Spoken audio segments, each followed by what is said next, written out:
नमस्कार साथियों। और आपने देखा कि पिछले कुछ सालों से इलेक्शन कमीशन और जो हमारी वोट पड़ती है उसमें जब से हमने वोटिंग मशीन आई है तो कई तरह के सवालों से वोटिंग मशीन घिरी हुई है। आपको सुनने को मिल जाएगी कि वोटिंग मशीन में वोट कहाँ जा रहा है, और कई लोग वोटिंग मशीन में अविश्वास कर रहे हैं, और काफ़ी ये भी चर्चा में है कि वोटिंग मशीन को हटाया जाए और बैलेट पेपर से वोट कराया जाए। ऐसी परिस्थितियों में कई बार लोग कांग्रेस पार्टी के ऊपर भी ये आरोप लगा रहे हैं कि कांग्रेस इसमें ज़्यादा कुछ बोल नहीं रही है। तो कांग्रेस पार्टी ने जो अभी जांच करवाई है वो जांच करवाई है, उन्होंने जो वोटर लिस्ट होती है उसकी जांच करवाई है। तो उसके कुछ जो कल आपने देखा कि कल राहुल गांधी जी ने एक प्रेस कॉन्फ्रेंस की और एक स्लाइड प्रेजेंटेशन के माध्यम से एक सामने रखा है। तो उनका कहना ये है कि जो इलेक्शन कमीशन है, एक तो इलेक्शन कमीशन इस जांच में सहयोग नहीं कर रहा है, जबकि जो इलेक्शन कमीशन है, निर्वाचन आयोग है, यह एक स्वतंत्र संस्था है और संवैधानिक संस्था है। इसको अगर कहीं कोई किसी को शक है तो उसमें उसकी जांच में सहयोग करना चाहिए, लेकिन इलेक्शन कमीशन इसमें बिल्कुल सहयोग नहीं कर रहा है। तो राहुल गांधी जी ने कर्नाटक में उन्होंने पहले एक सर्वे करवाया था, जिस सर्वे में ये उनको पता चला था कि कर्नाटक की 16 में से 16 सीटें जो लोकसभा की हैं वो हम जीत रहे हैं। और उसके पहले उन्होंने असेंबली में जो विधानसभा है उसको भी उन्होंने जीता था। तो जब रिजल्ट आए हैं तो 16 में से 9 सीट कांग्रेस को मिली और बाकी सीट वो हार गए। तो उन्होंने उसका अध्ययन किया, रिसर्च किया कि ऐसा कैसे हुआ है। तो इसको लेके उन्होंने एक बहुत विस्तार से एक एक लोकसभा क्षेत्र के अंदर जो वहाँ पे 7 विधानसभा आती हैं, तो उन्होंने कहा कि जो 7 विधानसभा है उनमें से 6 विधानसभा में तो नेचुरली जैसे वोट पड़ती है वैसे है और हार जीत का अंतर जो बहुत कम है, लेकिन अचानक से एक विधानसभा के अंदर लगभग 1.25 लाख से ऊपर की हमारी हार हुई। तो हमको लगा कि ये कैसे हुआ है, इसकी जांच करना चाहिए। तो उन्होंने एक विधानसभा की जांच कराई और वो जांच में काफ़ी लोग, काफ़ी वॉलंटियर उनके काम किए और उन्होंने एक एक घर जाके वोटर लिस्ट से मिलान किया और वोटर लिस्ट को उन्होंने समझा, पढ़ा, वोटर के जो पैटर्न है उसको उन्होंने समझा और इसके बाद उन्होंने कॉन्फ्रेंस किया है। तो आप देखिए कि वो जो बता रहे हैं कि किस तरह से भारतीय जनता पार्टी निर्वाचन आयोग के साथ मिलके वोट की चोरी कर रही है, ऐसा कहना है राहुल गांधी जी का। तो उन्होंने एक विस्तृत कॉन्फ्रेंस की है, आप उसको जरूर गौर से देखें और फिर आप ये बताएं, कमेंट्स करके बताएं कि ये जो रिसर्च किया है उन्होंने, इस रिसर्च में आपके क्या विचार हैं। ये आप जरूर कमेंट्स करके इस वीडियो में हमको बताएंगे। तो आप देखिए राहुल गांधी जी की प्रेस कॉन्फ्रेंस की वो क्या कह रहे हैं। हमें सस्पेशन था, नेक्स्ट स्लाइड, हमें सस्पेशन था, करोड़ों लोगों को सस्पेशन था कि दाल में क्या कुछ ना कुछ काला है। बीजेपी को एंटी इनकम्बेंसी नहीं लगती थी, ओपिनियन पोल, एग्जिट पोल कुछ कहते थे, रिजल्ट कुछ और आता था। हरियाणा, महाराष्ट्र, मध्य प्रदेश उदाहरण, माहौल बनाया जाता था कि इस कारण जीते। लाडली बहना, पुलवामा, सिंदूर, और फिर इलेक्शन कमीशन कोरियोग्राफ शेड्यूल बनाता था। जब कागज के वोट पड़ते थे हिंदुस्तान एक दिन में वोट करता था, बट अब इलेक्ट्रॉनिक वोटर मशीन है, महीने लगते हैं। उत्तर प्रदेश के मतलब 5 स्टेजेस हो गए, महाराष्ट्र में 3-4 लगा दो, असम का टाइमिंग चूज करो, हरियाणा के का टाइम बदल दो, महाराष्ट्र का टाइम बदल दो। तो इसके कारण हमें सस्पिशन हुआ कि कुछ ना कुछ है। महाराष्ट्र में पता लगा कि 5 महीनों में 5 साल से ज्यादा वोटर लिस्ट में आए। लोकसभा में हमारा गठबंधन जीतता है, विधानसभा में धज्जियां उड़ जाती हैं, पता भी नहीं लगता हमारा गठबंधन कहां गायब हो गया। 1 करोड़ नए वोटर विधानसभा में वोट करते हैं, लोकसभा में नहीं किया, विधानसभा में किया। इलेक्शन कमीशन कहता है 5:30 बजे बहुत भारी वोटिंग हुई। हमारे पोलिंग बूथ के वर्कर्स कहते हैं 5:30 बजे कोई भारी वोटिंग नहीं हुई थी, कोई लाइनें नहीं थी। तो महाराष्ट्र में पहली बार देखने को मिला कि कुछ ना कुछ गलत है। हमने अपना इन्वेस्टिगेशन शुरू किया क्योंकि सबूत नहीं था, कंजेक्चर था, हमें लगता था, एनजीओ वालों को लगता था, मीडिया वालों को लगता था, विपक्ष की पार्टियों को लगता था, बट क्लियर सबूत नहीं था। तो हम झिझक के बोलते थे। प्रेस कॉन्फ्रेंस की महाराष्ट्र के बाद कि देखिए, इलेक्शन कमीशन से हमने कहा समझाइए ये हुआ कैसे, 1 करोड़ नए वोटर कैसे आए, लोकसभा में एक नतीजा, विधानसभा में दूसरा नतीजा। आर्टिकल लिखा,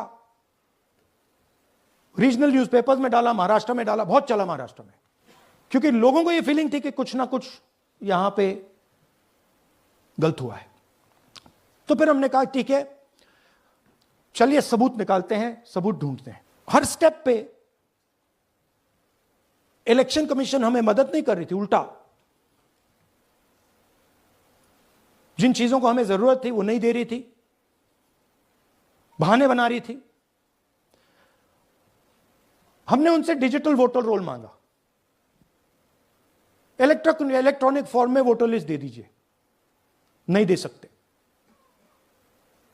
एक बार नहीं, अनेक बार डेलीगेशंस गए, मैंने चिट्ठी लिखी, चलता गया, कुछ नहीं। फिर कहते हैं कि 5:30 बजे वाला मामला था महाराष्ट्र में, तो कहते हैं सीसीटीवी फुटेज को हम 45 दिन में खत्म कर देंगे, डिस्ट्रॉय कर देंगे। बड़ा स्ट्रेंज रिएक्शन है।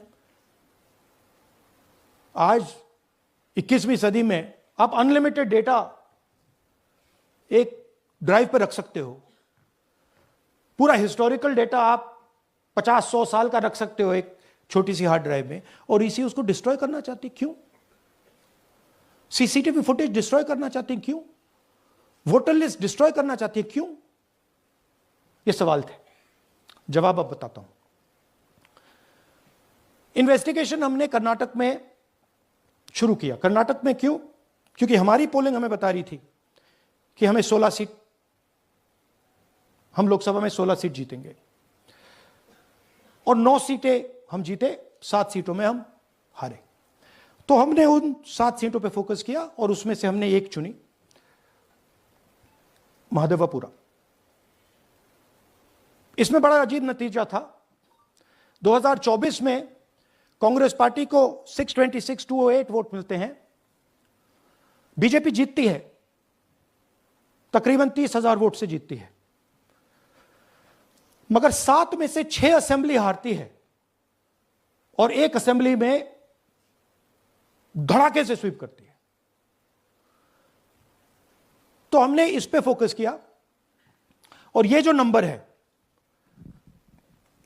महादेवपुरा में इनकी जो लीड थी 1,14,000, इस पे हमने, इस नंबर पे हमने फोकस किया। इलेक्शन कमीशन ने हमें डेटा इस प्रकार दिया है, 7 फुट 200-300 किलो। अब इसमें प्रॉब्लम क्या है कि अगर हम वोटर को निकालना चाहते हैं, मान लीजिए आपका चेहरा है, आपको आइडेंटिफाई करना चाहते हैं, तो आपकी फोटो को हमें सारी की सारी फोटोज के साथ कंपेयर करना पड़ता है। हर फोटो को देख देख कर ये फोटो ये है, तो आप सोचिए कितना काम है। अगर एड्रेस निकालना है तो आपके एड्रेस को अलग सारे के सारे एड्रेसेस से कंपेयर करना पड़ता है, बहुत भारी काम है। हमारा जो काम हो गया, थोड़ा फोकस हो गया, क्योंकि लोगों ने कहा कि देखिए ये मतलब इसमें ही हमें मतलब 6-7 महीने लगेंगे, इसमें 6 महीना लगा है। और हर कागज को हमने आइडेंटिफाई किया है, कैटलॉग किया है, फोटोग्राफ निकाली है, कंपेयर की है, 6 महीने लगे। यह है चोरी। 1,02,50 वोट की चोरी 5 तरीके से होती है। Duplicate voter, fake and invalid addresses, bulk voter in single address, invalid photo, misuse of form 6। Duplicate voter मतलब एक व्यक्ति 3, 4, 5, 6 बार वोट कर रहा है या उसका नाम 5-6 बार आ रहा है। फेक इनवैलिड एड्रेस मतलब या तो पता है ही नहीं या फिर फेक है।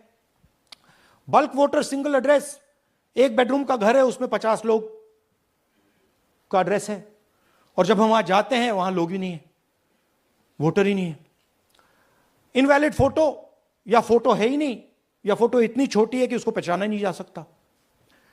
और finally misuse of form 6। Form 6 नए वोटर्स के लिए होती है, जो 18 साल का होता है, पिछले इलेक्शन में जिसने वोट नहीं किया उसके लिए होती है। मतलब 18 से 22-23 की एज होनी चाहिए उसकी। तो इसका जबरदस्त मिसयूज हुआ है। अब थोड़ा दिखाते हैं। यह देखिए गुरकीरत सिंह डांग, इनका नाम बूथ नंबर 116, 124, 125 एंड 126 में 4 बार। जूम इन कीजिए। यह देखिए गुरकीरत सिंह डांग, फादर्स नेम रणबीर सिंह डांग, हाउस नंबर A413। तो वो दिखाइए। गुरकीरत सिंह डांग, हाउस A413, पूरब मैनर। 4 बार आता है। और ये सिर्फ एक व्यक्ति नहीं है, हजारों व्यक्ति हैं। ये मैं आपको लिस्ट दिखा देता हूं। ये है डुप्लीकेट वोटर की लिस्ट, देख लीजिए। ये सब डुप्लीकेट वोटर्स हैं।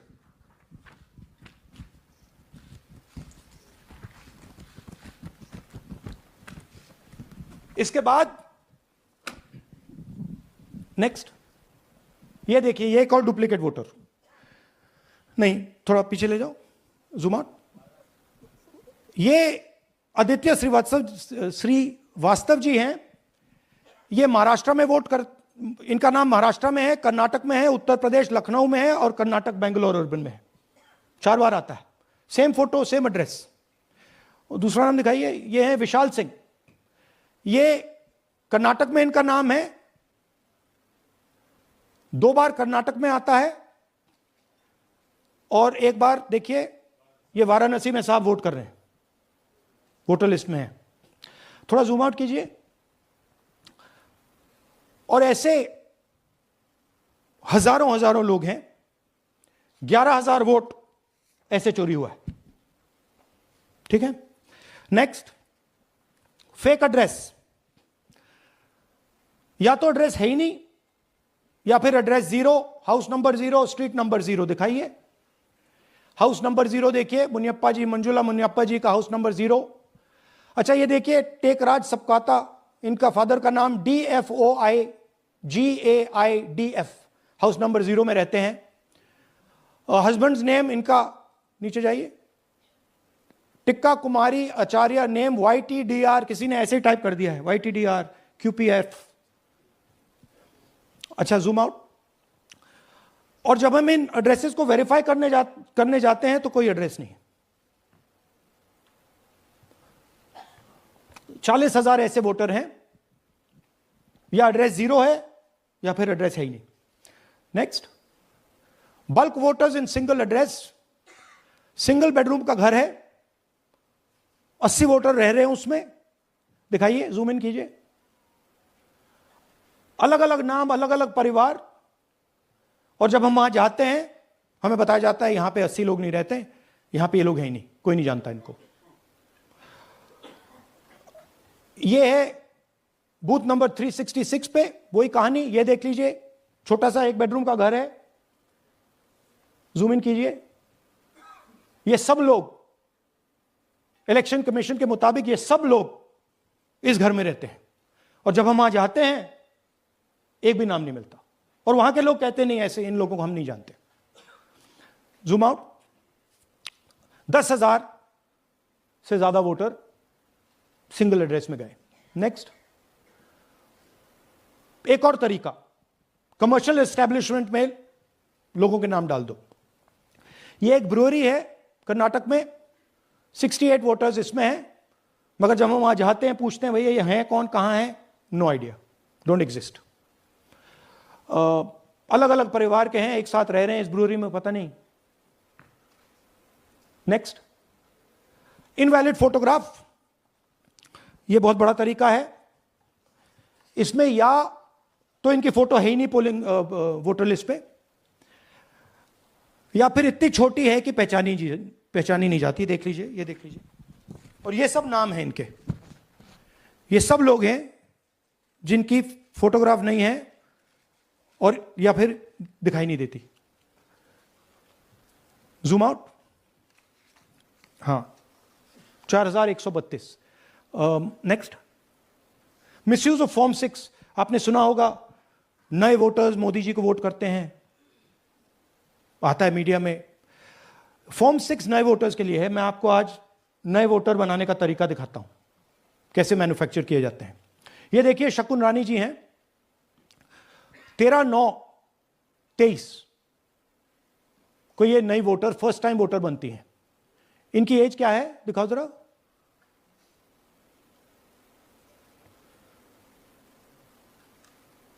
अ, 70 साल की हैं।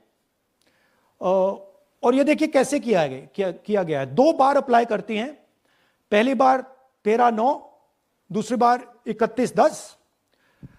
इसमें उनकी फोटो जूम आउट है, इसमें उनकी फोटो जूम इन है। ऊपर देखिए फर्स्ट नेम शकुन, सरनेम रानी।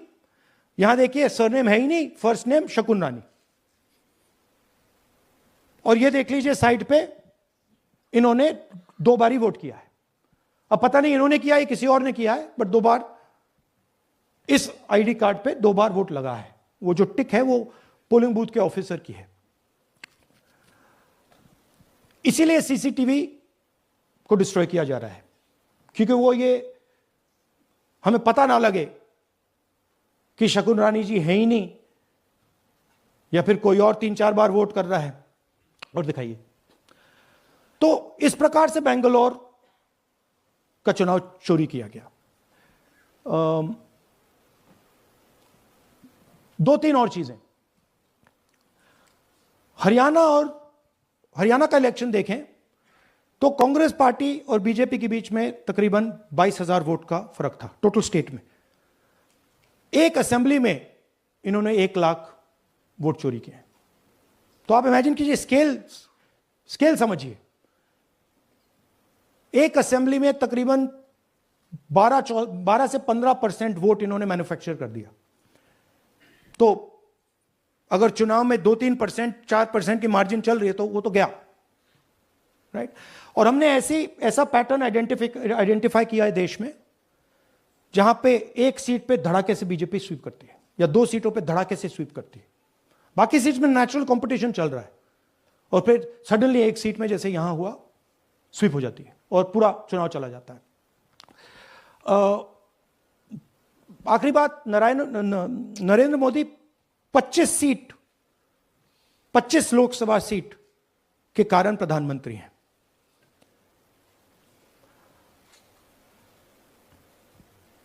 हमें इलेक्शन कमीशन ये डेटा इसलिए नहीं दे रहा है क्योंकि अगर हमने जो यहां महादपुर में किया, अगर हम इसे बाकी लोकसभाओं में करा देंगे तो देश की डेमोक्रेसी की, लोकतंत्र की सच्चाई बाहर आ जाएगी। ये अब एविडेंस है, ये क्रिमिनल एविडेंस है, और इलेक्शन कमीशन देश में पूरे एविडेंस को डिस्ट्रॉय करने की सोच रहा है। मैंने जैसे कहा 21वीं सदी है, एक हार्ड ड्राइव पे आप पूरा डेटा रख सकते हो, 100 साल 200 साल का डेटा रख सकते हो, जितना रखना है रख दो। मगर इलेक्शन कमीशन 45 दिन में सीसीटीवी को खत्म करना चाह रहा है, वोटर लिस्ट नहीं दे रहा है। तो they are colluding with the BJP, they are helping the BJP destroy the election system in India. अब आपके कोई सवाल हो? एक एक करके और इसी मुद्दे पर ये सॉरी लास्ट, ये मिसयूज ऑफ फॉर्म 6, 33,000 लोग हैं, नाम है यहां पे सबके, ये आप देखिए। इनकी एज भी है, 98, 96, 95, 89, 88, 72, 67, 57। यहां पे इस पूरे पैक में 18 से 23 का कोई नहीं। तो this is new voter manufacturing, ये है नया वोटर, यंग वोटर। एक सेकेंड, एक मैम प्लीज, इसी मुद्दे पर सवाल पूछिएगा। सबसे पहले एएनआई सिद्धार्थ। राहुल जी, आपने हाँ जी सर इस तरफ सर, या आपने बहुत प्रूफ तो आप लोग सामने रख रहे हैं और एक पूरी डिटेल आप ऑब्जर्वेशन सामने रख रहे हैं। हाँ। लेकिन अब आप खुद ही बता रहे हैं कि ईसी ही कोलाइड कर रहा है, तो अब आप लोगों के लिए पास रास्ता क्या है? इस प्रूफ को लेके आप ईसी को जाएंगे या कोर्ट जाएंगे? क्योंकि पूरा इलेक्शन ही मैन्युफैक्चर हो चुका है। This is EC data, not our data, this is EC data. And EC कह रहा है कि हम फ्री एंड फेयर इलेक्शन करा रहे हैं, और उनके डेटा में एक असेंबली में 1 लाख फेक वोटर्स हैं, फेक एड्रेसेस, डुप्लीकेट, फॉर्म 6, अलग अलग तरीके। तो हम इलेक्शन कमीशन से नहीं कह रहे हैं, हम हिंदुस्तान के युवाओं से कह रहे हैं, हिंदुस्तान की जनता से कह रहे हैं, यह आपका भविष्य है, गरीबों का भविष्य है, यह आपके आंख के सामने पूरा का पूरा सिस्टम चोरी किया जा रहा है। और ये ब्लैक, जैसे मैंने बोला, ब्लैक एंड व्हाइट है। ये उनका डेटा है, उनकी फोटोग्राफ्स हैं, उनके नाम हैं, उनके डुप्लीकेट्स हैं, उनके फेक एड्रेसेस हैं।